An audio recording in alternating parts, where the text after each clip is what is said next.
Historically, Akan people throughout Ghana recognized that something other than themselves exists. Their histories speak of encounters with powerful spirits who offered them guidance and helped them build nations. What developed as a result of this interaction is something called Akɔm. But what exactly is Akɔm? Who are the abosom? What is the purpose of the traditional healer? In this video, I will answer these questions and expose some misconceptions, so stay tuned.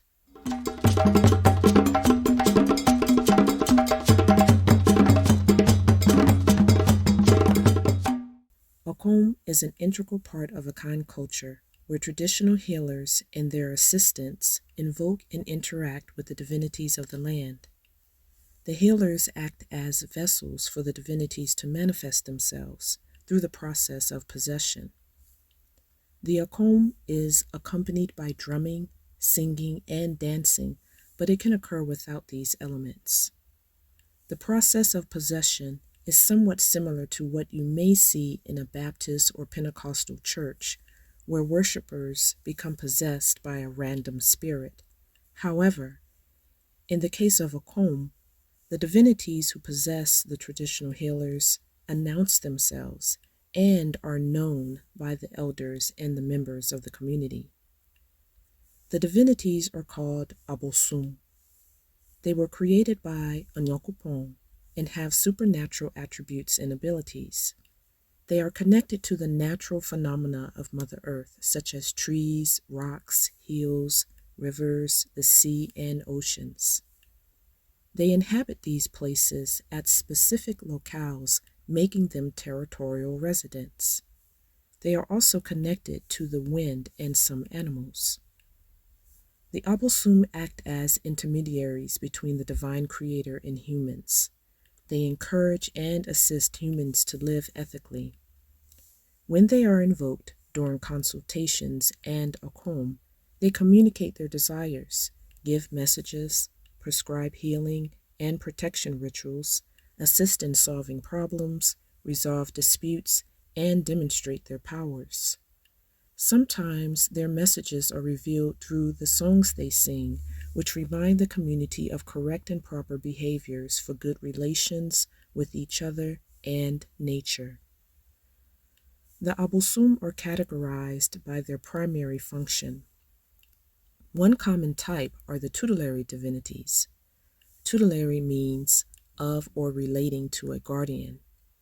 These divinities specialize in protecting clans, villages, families, as well as healing. They are also known as Tete abosom, which means ancient divinities. This implies that they have existed since the inception of the world, therefore they are primordial. They do not incarnate like ancestral spirits, and to learn more about ancestors and who can become one, click on the link above and watch that video after finishing this one. The Tete abosom are eternal since they continue to exist generation after generation after generation. One of the most popular and powerful Tete abosom is the pantheon of Tano. Tano is said to be the first children of Onyankopɔn. Here is an Akan Atumpain drum text that speaks about Tano's dateless origins. Ɔkwan tware so, asuo tware kwan, ɔpanin ne hwan. Yɛbɔ ɔkwan no kɔtoo so no, ɔso yɛfiri tete, ɔso yɛfiri ɔdɔman kɔma aboadeɛ, kronkron tano, brifia tano. Wokɔ baabi a bra, na yɛhwe wo kwan. The path crosses the river crosses the path. Which of them is the elder? We cleared a path to the river.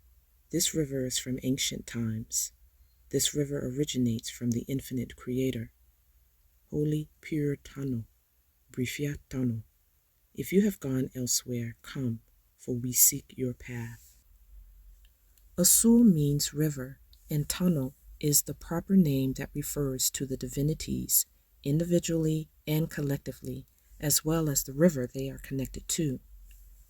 The Tano River originates in a sacred grove located in a town called Tanoboase in the Bono East region of Ghana. The senior divinity of this town, who is also a king with other divinities who serve in his council, is the father of every Asur Tano divinity. He is called Abrimpong Ta Kora. Abrimpong means great and powerful.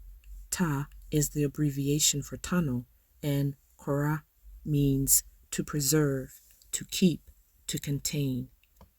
Some of his appellations are Tano a Kora Die, which means Tano, who preserves a thing, and Nokore abosom, which means divinity of truth. Ta Kora has been described as a divinity of war and strife, and strife means angry or bitter disagreement over fundamental issues, conflict. But this is absolutely not true. Although Ta Kora did assist some Akan kings who consulted him before their battles, this doesn't mean he is a divinity of war and strife. Rather, he prefers peace and strives to resolve conflict expeditiously and strategically. Another type of abosom are the abosomabrafwo or abosomrafwo, which means executioner divinities. An executioner is an official who is authorized to annihilate someone as punishment for a crime. Working in conjunction with the Tete Abosom, the Abosomabrafwo punish and possibly destroy anyone who does evil and breaks traditional and spiritual laws. They are also called witch catchers because they hunt witches who are known for notorious evil acts. They are law enforcement. Both the Tete Abosom and the Abosomabrafwo have shrines that are made and dedicated to them. These shrines are kept by traditional healers and some families and traditional councils of specific towns. The traditional healers are called akɔmfoɔ and abosomfoɔ, and they are trained to work with the abosom by channeling their messages, performing divination, using herbs for healing, and much more. A traditional healer can inherit their shrine from a deceased family member.